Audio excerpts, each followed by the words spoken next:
What the hell happened to EA? From gaming giant to industry ghost. There's something strange about the silence in the gaming world. One day, a company's name is everywhere. Trailers, headlines, memes, stage reveals, and the next, they're just gone. They're not bankrupt, they're not closed, they're just weirdly quiet. And a few disappearances have been more baffling than EA's.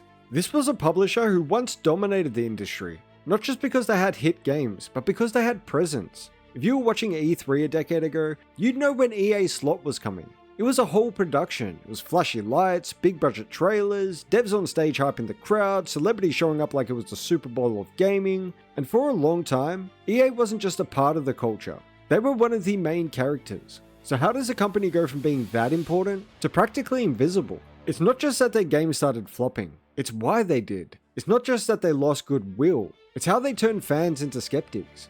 This isn't about one or two failures, it's about how EA misunderstood the moment, again and again until they quietly slipped out of the spotlight they used to own. You don't go from Mass Effect 2 to Anthem without something breaking behind the scenes. You don't go from Battlefield 3 to 2042 without leadership losing the plot. And you definitely don't go from shaping the future of gaming to barely showing up in conversation, unless somewhere along the way, you stop believing in your own identity.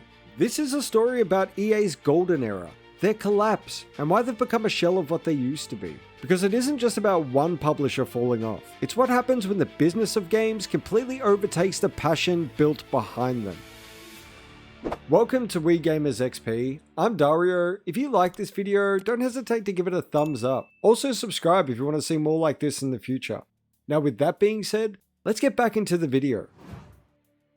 Let's start by going back to when EA actually mattered. There was a stretch where EA wasn't just releasing games, but they were shaping genres. Mass Effect 1 and 2 was cinematic storytelling at its peak. Every choice mattered, and the characters were unforgettable. I personally love Mass Effect 1, maybe even more than Mass Effect 2, because they came in a time in my life where I just needed it. Battlefield 3 and 4 redesigned large-scale warfare. Jets, tanks, destruction, all the maps felt like actual war zones. Games that me and my friends would stay up playing for hours and hours every single day. Dragon Age Origins, it gave BioWare fans a deep branching fantasy RPG that they had been craving for. Dead Space combined horror and sci-fi with a level of polish that few dared to touch. Even their sports games had people hyped. FIFA wasn't just a money machine yet, it was fun. I used to buy every FIFA game from the late 90s all the way up to 2016. It was just way too monetized. People absolutely love Skate and they can't wait for the next one. Their UFC titles were pretty decent. EA was dropping hit after hit, and not because they were following trends, but because they were the trend. So how did that momentum get lost? Then, something shifted. Games started feeling rushed, live service became the default pitch, creativity took a backseat to monetization, and quality control started slipping badly. Mass Effect Andromeda was a glitch-filled mess that almost single-handedly destroyed the franchise's reputation. Anthem was so hyped to be EA's Destiny killer, but launched half-baked with lifeless missions, boring loot, and no real endgame. The game's mission structure just sucked in general. I don't know how that made it out the door. And even recently, Wild Hearts. EA shot at a Monster Hunter style game, completely bombed with technical issues and zero marketing support.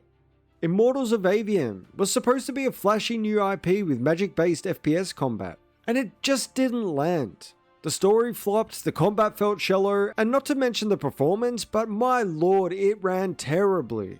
Even Dragon Age the Veilguard, another game that just flopped. It sucked. It wasn't really an RPG, it kinda sucked as a third-person action adventure, and it's not only the RPGs. Battlefield used to be a multiplayer shooter for people who actually wanted something bigger than Call of Duty.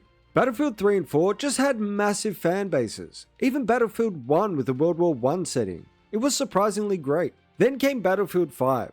Technically kind of broken, but it ended up picking up later, and I had a lot of fun in Battlefield 5.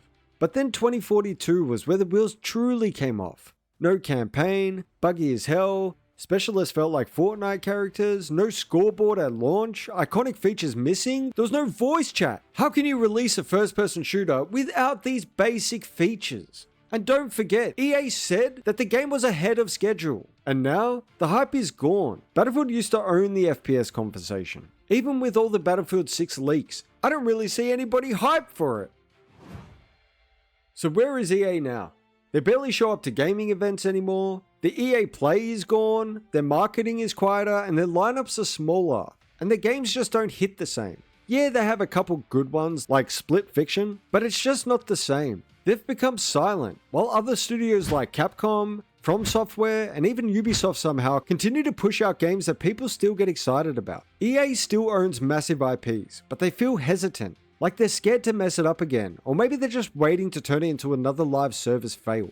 Even The Sims 5 was cancelled after fans saw the monetization and microtransactions in the trailer. And EA used to set the tone for gaming every single year. Now I feel like people don't care about him, that they've forgotten about him. EA didn't just fall off because they lacked talent. They had some of the best studios in the world. They fell off because of bad management, short-sighted decisions, and a complete misunderstanding of what made their games good in the first place. They had some of the most beloved franchises in gaming, and slowly they either ruined them or they let them fade away. So what happened to EA isn't just about a few bad launches. It's about how quickly a gaming company can go from defining an industry to becoming irrelevant in it. Will they bounce back? Yeah, probably. It's EA. They still have the sports titles. They still make billions of dollars per year. But right now, EA feels more like a ghost.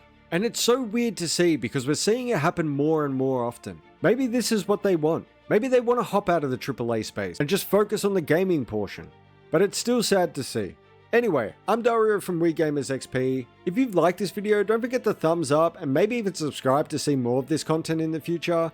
Maybe even put in a comment, let us know what games you love from EA.